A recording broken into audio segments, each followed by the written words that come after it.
அப்பா இந்த கம்பியெல்லாம் எதுக்குங்கப்பா? இந்த கம்பி வந்து இதில் வந்து யூபிவிசி ஜன்னல் வந்து ஃபிட் பண்ணணும். ஓகே. அதுக்காக அவங்க அளவு எடுத்துருக்காங்க. அந்த அளவுக்காக அந்த ஃப்ரேம் வந்து செட் பண்ணி கொடுக்குறாங்க. சரி அதுக்காக இந்த ஃப்ரேம் பண்ணிவிட்டா இதெல்லாம் நம்ம அந்த அலுமினியம் பாயில் ஷீட்டு அப்புறம் அந்த மேலே இருக்க அந்த ஃபாயில் மாதிரி அதுவா? அந்த மேலே போட்டிருக்கோம்ல ஆமாம். அந்த அலுமினியம் பாயில் ஷீட் வச்சு இந்த கூலிங் ஷீட்டை வச்சு நம்ம ஸ்க்ரூ பண்ணிட்டா நம்மளுக்குள்ள ஈஸி செட்டுக்கு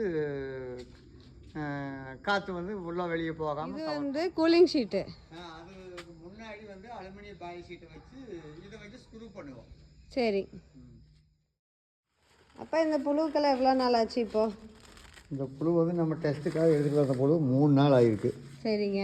3 நாளாக தலை சாப்பிட்டுட்ருக்கு. நம்ம காட்டு தலையை சாப்பிட்ருக்குது. சரிங்க. இதை வந்து நம்ம ஒரு செடிக்கு 2 தலை 3 தலைங்கிற மாதிரி ஒரு 10 செடியில் பிடிக்கிட்டு வந்திருக்கோம்.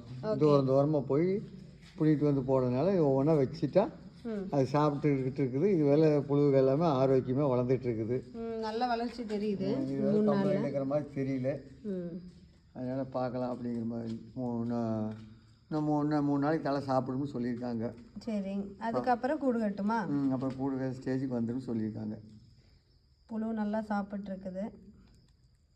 இப்போ பிடிக்கிட்டு வந்த புது தலை வச்சோம்னா நல்லா சாப்பிடு. நான் வந்து அதிகமாக தான் வச்சுருக்கனால மிச்சமாயிடுச்சு. சரி. இதில் 20 புழு இருக்குதுங்க. 10 தலை வச்ச வெடியால் 11 தலை இன்னும் வச்சேன். அதில் பார்த்திங்கன்னா ஒரு 80% சாப்பிட்டுடுது. அதனால இப்போவும் அதே மாதிரி ஒரு 10 தலை 11 தலை போட்டால் வெடிக்குள்ளே சாப்பிட்ரு. சரி சரிங்க.